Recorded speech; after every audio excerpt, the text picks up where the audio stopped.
Hello people of the internet and welcome to a new series on my channel. Yes, it has been a while, hasn't it? Anyway, if you can't tell what this series is on from that and the title, then yeah, I'll introduce it in a bit, but for now I'm just going to let this cutscene play.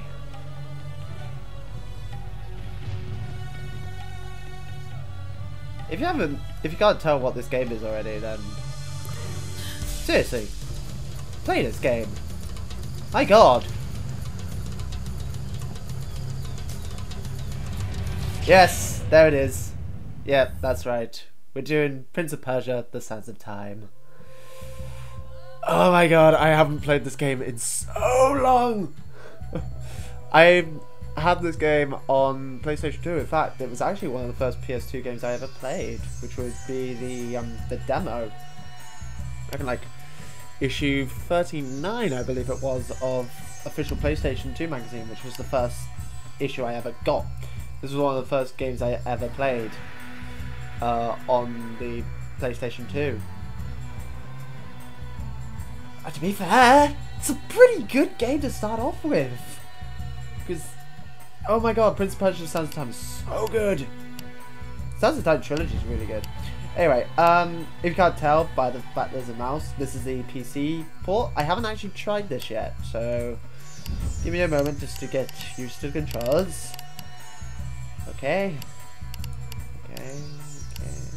Yeah, it's pretty usual. I don't know how well it works. We'll have to see. Turn the sensitivity up. Invert that. Thank you. Invert. Much better. Yes. The graphics. That is the highest graphics setting in terms of resolution. I might be able to find a mod that will be able to up it to 1920 by 1080, but if I can't, I'm just gonna have to make do with this. It looks fine. It looks fine on my screen, so hopefully it will look fine on recording. Yeah, in case you're wondering how I'm getting this to work on Windows 8, Good Old Games. Good Old Games is your friend when it comes to stuff like this. I love Good Old Games. Insert frequency. I don't know what that means. Keep tutorials on because I haven't played this port before. Sound, yeah, well that's fine. Cool. So, start a new game then, I suppose. Yeah, if you haven't played Prince of Persia: Sands of Time, play it. In fact, play all of the trilogy. Play all of the Sands of Time trilogy. Okay, just controls like normal. Awesome. Off we go. You want my personal opinion on the Sands of Time trilogy? Sands of Time is the best. Most people think time is like a river that flows swift and sure in one direction.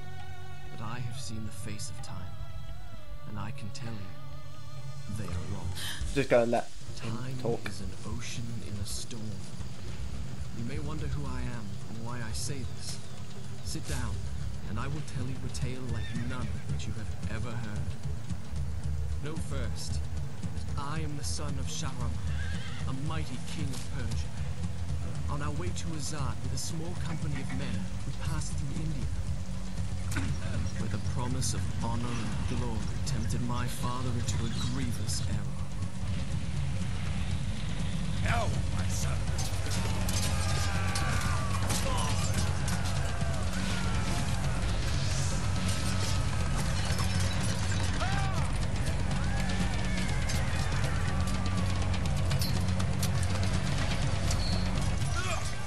Your Majesty, I trust you will remember your promise. The Maharaja's treasure hoards lie within. See how he rides. Like a warrior son.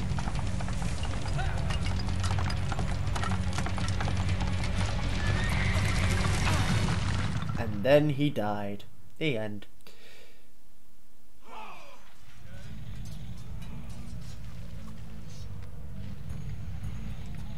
Do you think I felt regret as I gazed upon the destruction we had wrought? Or at least humility at the speed with which a world can be transformed from a good world into a hell? If you think so, you are mistaken. For in that moment I thought of one thing only. The honor and glory I would bring my father by fighting like a warrior in my first battle. Yeah, the prince is a bit of a dick if you can't tell. So, this is our guy, the prince. Okay, slight quick history of the Prince of Persia franchise. There was a 2D action platformer kind of game in the same style of oh, what's an example? One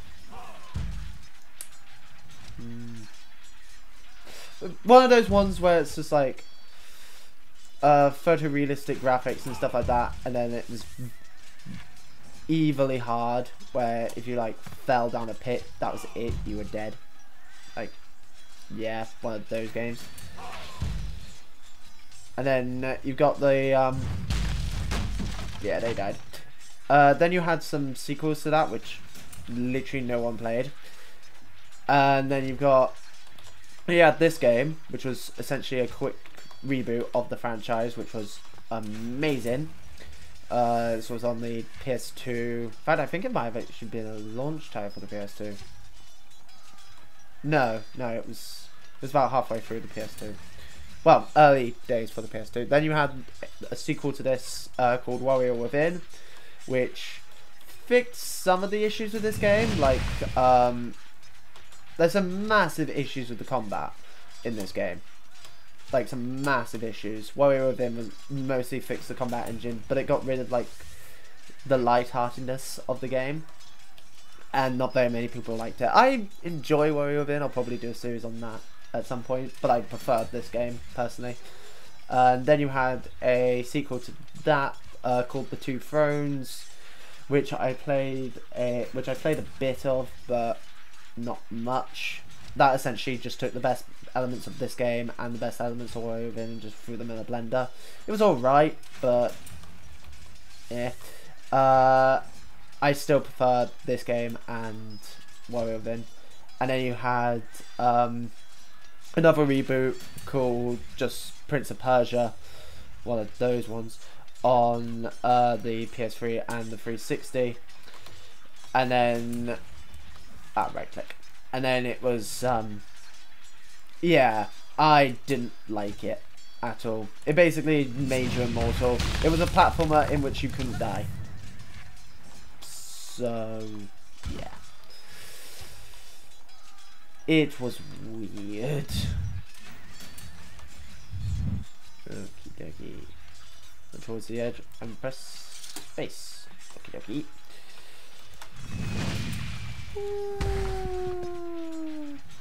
dokie.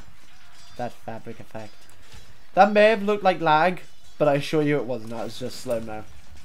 Which is something this game does really, really well. This game is all built around time and shit. Like, Sands of Time. You'll see what I mean.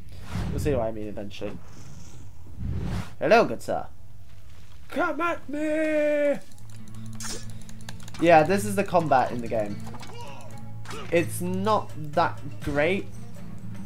Like, my main issue with this game is, like, what made this game fun in terms of the combat was the prince is really agile, as shown from the fact that he was wall running and stuff before, and you can like use the elements from that, and eventually when you get the power of time and all that stuff, you can incorporate that into your combat.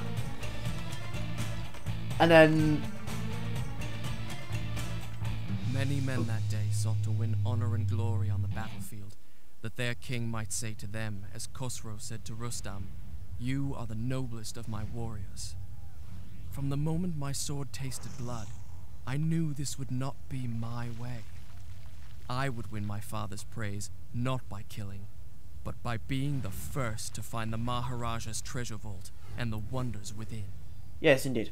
Anyway, like, an example of how the combat in Warrior Within was better, like, it incorporated the agileness of the prince so much more. So, like, poles like this in Warrior Within, you can, like, spin around them and, like, slice people with your sword and stuff, and you can, like, pick up weapons from the floor and like take people's weapons and stuff like that. It was, the combat got a massive overhaul in Warrior Within. The only issue with Warrior Within is it went all dark and edgy and grim, and unlike this game, which is fun and has a nice light-hearted tone, he says, while there's a war going on and people are dying everywhere. But yeah, it was dark, but in the sort of like Marvel kind of dark. Like whenever Marvel goes dark in terms of the films and stuff, it's like there's still like elements of fun to it. However, this game, which I just noticed, actually essentially created the Batman combat system with the directional combat, like the whole combat system that everyone praises the Arkham games for. It actually kind of got its start with the Prince of Persia games. I completely forgot that, because it's essentially the same kind of combat that's in the that again is in Warrior Within, and then Two Thrones sort of expanded on it, but not really. Two Thrones also had really shitty chariot race sections, which were just awful. And in fact, it's actually at one of those that my save file on the PS2 for Two Thrones ends, because yeah, they were just bad.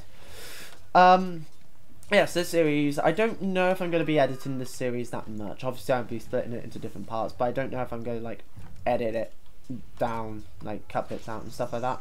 I probably will, but I might not. I don't know. And I drink the water, because that's an element that is literally all over Prince of Persia. Unless it's the remake, which is awful because you can't fucking die in it. And my phone is going mental over there because of Twitter.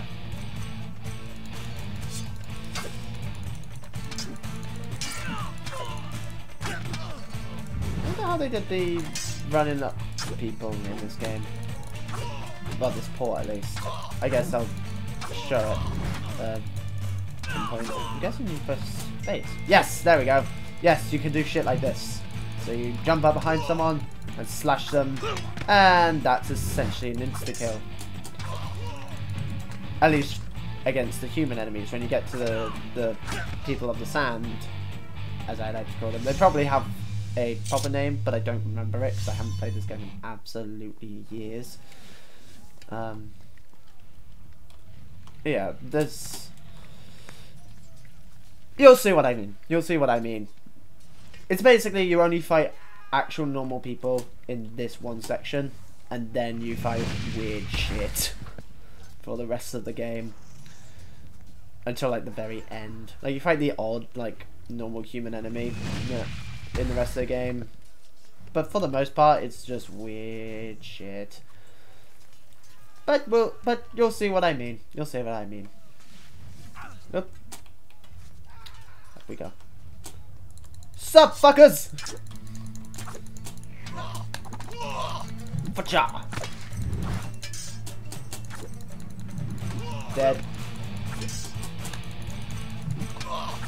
But yeah, I had absolutely no idea there was a PC port of this game. It was only until I found like a really like a pre-owned physical copy in I think it was CEX, which is a like a pre-owned electronic shop we have over here in Britain. I don't know if you guys, like you American people, have it, but I found a physical copy of the PC port of this game, which really surprised me. I had no idea that it exists, that there was one. But I knew that like the physical copy would never work on my computer, just because old PC games have issue with my computer. Shall I continue my story from here the next time we're interrupted? Yes, please. Yes, please. Yes, you can. Done. I'll start the story from here. This is one element I really like about the game. Like, if this is a bottomless pit, I'll actually show it off. No, it's not. I'll show it off when we get to a bottomless pit, but in case you can't tell, the game is essentially all told in flashback, with the prince. He's basically telling the story to someone, I don't remember who. But yeah, you'll see why I like that element of it. Yeah, that's the sort of platform we can expect. It's very like agile-y, wall runny stuffs. And there it lay, just out of reach. The dagger of time. There it is. There was a treasure I could carry with pride as a trophy of our victory. Ah, the sands. If I could only get there. The sands of time. Let's be honest, you hear the word sands of time, you don't really think, yes, I'm going to go and take that. Surely what you'd think would be, that sounds like some pretty bad shit that I don't want any part of. But yeah, I remember that bit of platforming being very difficult on the PS2. Never mind. We haven't got to that bit yet. I was just like, how the... I swear I remember jumping across a bottomless cavern at this bit. Nope, that comes later, evidently. And wall run, yeah. The platforming does get harder. Oh, here we go. Here's the death traps. Ah, the death traps. Avoid spiky poles. Advice for life right there, my friend. Yeah, I really don't like, I think it was 2009 the remake came out. Or reboot kind of thing. And it just, like I said, it was a platforming action game focused on platforming and combat, and you couldn't die in it. Because you had like, you had a sidekick, kind of love interest kind of person, not nearly as entertaining or interesting as love interest in this trilogy. We'll get to her. But yeah, you had this person who helped you, and she had like magic powers and stuff that could like save you from death, and you'd actually use her as a weapon. Like you could use her as a projectile and throw her at your enemies. Oh, I just died. Okay, here's the... No, that's not what happened. I jumped over the broken bridge. I took a running jump and cleared it. Let me begin again. See, that's something I really like about this game. It's just like, whenever you die, the princess is like, that's bullshit. Let me start again. And it like gives you hints about stuff you can, like how to get through it and stuff. Aside from if you die in combat, which is very often the way I will die in this series, because the platforming is spot on in this game. The combat, on the other hand, well, let's just say Warrior Within fixed it, and I'm glad it did. Like, again, my personal favourite of the trilogy is this game. Like, this one has the best plot, it has the best version of the Prince of Persia that there's been, and it also just has, like, it also has one of the best love interests in all of video games. It has one of the best love interests in all of pop culture, actually, in my opinion. Again, we'll get to her. It's not too long until she's introduced, actually. I don't think. I genuinely don't remember how to get past this bit. This is why I like playing old games nowadays. Just like any new game would just be like, here's how to get through it, or alternatively the game would just play itself. Nope, this game, work it out. Oh, is there a puzzle in front of you? Well, it's called a puzzle. You work it out. And this is why I like old games. This is what I kind of want my channel to be. I kind of want to focus on old games from now on. Just simply because buying new games all the time it's expensive. Ah, I remember this bit now. You have to get a...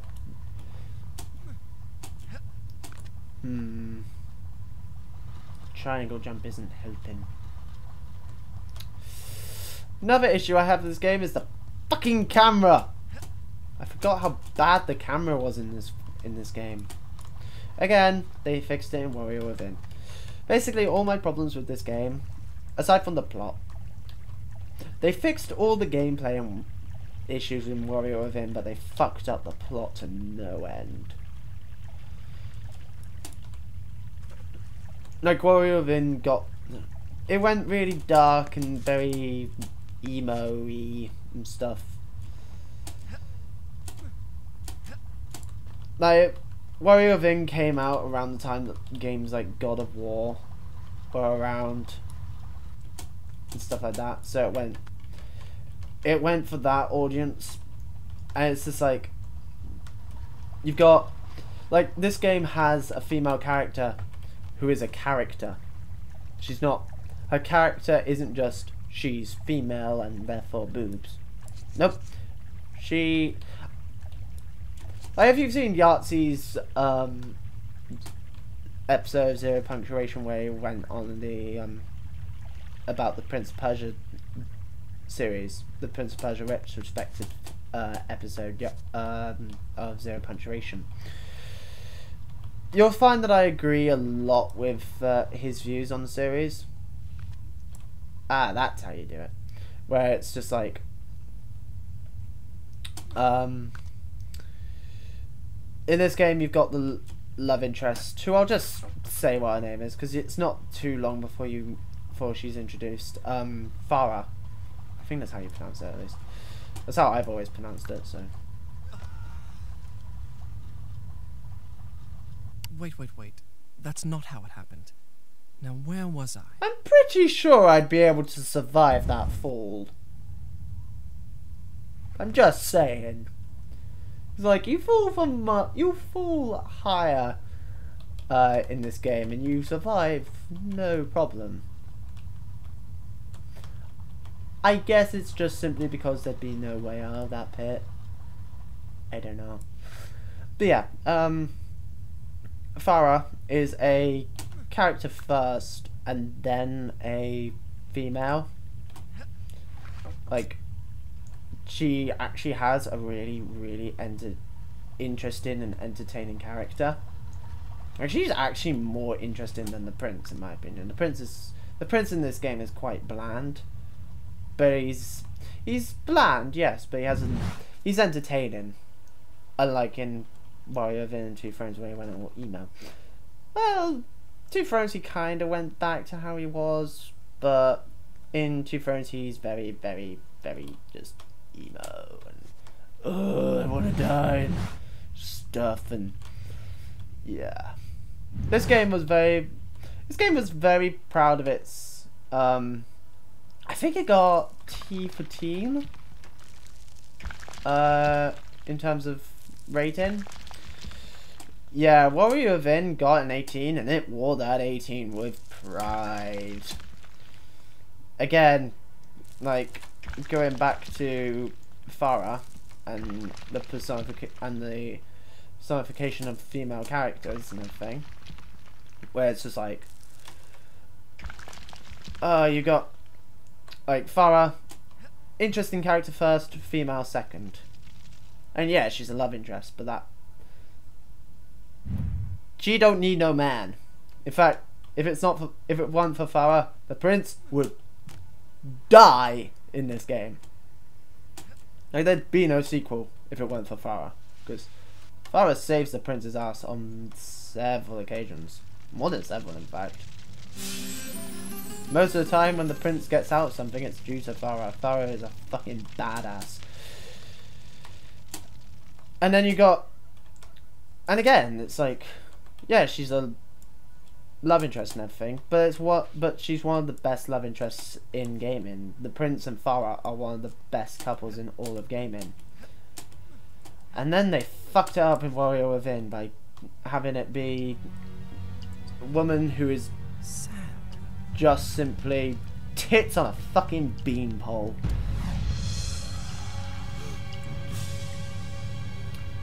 And here we come to the fun stuff. The time powers.